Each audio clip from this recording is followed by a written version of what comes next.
Let me tell you ಲಾರ್ಡ್ಶಿಪ್ಸ್, ಈಗ ನಾವು ಇಷ್ಟು ಜನ ನಾವು ಸೇರ್ಕೊಂಡು ಎಲ್ಲ ಆರ್ಗ್ಯುಮೆಂಟ್ ಮಾಡಿದ್ವಿ. ವಾಟ್ ವಿ ಡೂ, ಬರೀ ತಲೆ ಮೇಲೆ ಹಾಕಿದ್ವಿ. ಅಲ್ಲಿ ಹೋಗ್ಬಿಟ್ಟು ಕಾಫಿ ಕುಡ್ಕೊಂಡು ನಾವು ಆರಾಮಾಗಿ ನಡ್ಕೊಂಡು ಹೋಗ್ತೀವಿ. ಹೋಗ್ಬಿಡ್ತೀರಿ ನೀವು ಹಂಗಾಗಿ ಬೆಳಿಗ್ಗೆ ರಾತ್ರಿ ಹಗಲು ಇನ್ನೊಂದು ರಜೆದಲ್ಲೂ ಕೂತ್ಕೊಂಡು, ರಜೆದಲ್ಲಿ ರಜಾ ಅಂತ ಹೇಳ್ತಾರೆ ಇವರು. ಮಲಾಡ್ ಎವ್ರಿಬಡಿ ಸೇಸ್ ಓ ವೆಕೇಶನ್ ವೆಕೇಶನ್ ವೆಕೇಶನ್ ಅಲ್ಲಿ ನೀವು ಕೂತ್ಕೊಂಡು ಇದನ್ನ ಮಾಡ್ತೀರಿ. ಇಲ್ಲ ನೋ ವೆಕೇಶನ್ ಫಾರ್ ಯು. ನಮ್ಗೆ I know square foot. My father shed ಇಲ್ಲ ಇಲ್ಲ ಅಲ್ಲಿ ಡೆಕಾಯ್ಟ್ಸ್ ಕಳ್ಳರೆಲ್ಲ ಬರ್ತಾರೆ. ನಾನು we were in a rented house with toilet outside.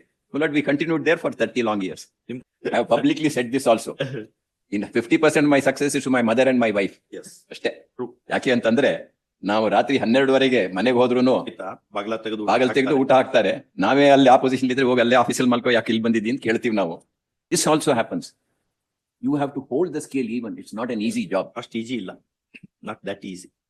ನಾವು ಜಡ್ಜ್ಗಳು ಎಷ್ಟು ಕೆಲಸ ಮಾಡ್ತೀವಿ ಅನ್ಕೊಂಡು ತಿಳಿಯುವುದೇ ಇಲ್ಲ ನಿಮ್ಮ ಹೊರಗಿನವರಿಗೆ. ಕರೆಕ್ಟ್. ಅವ್ರು ಏನ್ ಅನ್ಕೊಂಡಾರ ಅಂದ್ರೆ ನಮ್ಗೆ ಇಷ್ಟು ಫೆಸಿಲಿಟಿಗಳು, ಇಂಥ ಕಾರು, ಇಷ್ಟು ಪೊಲೀಸರು ನಮ್ಮನ್ನ ಕಾಯ್ತು, ಏನ್ ಮಾಡೋಣ ನಾವು ತಗೊಂಡು ಕೆಲಸ ಮಾಡಲ್ಲ, ಹಿಂಗೆಲ್ಲ ಅಂತಾರಲ್ಲ, ಅವ್ರಿಗೆ ಶಾಪ ಹಾಕ್ಬಿಡ್ಬೇಕು ಅಂತ ಅನಿಸ್ತದೆ. ಅಂತ ಬಹಳ ಜಾಸ್ತಿ ಕೆಲಸ ಮಾಡ್ತೇವೆ ನಾವು.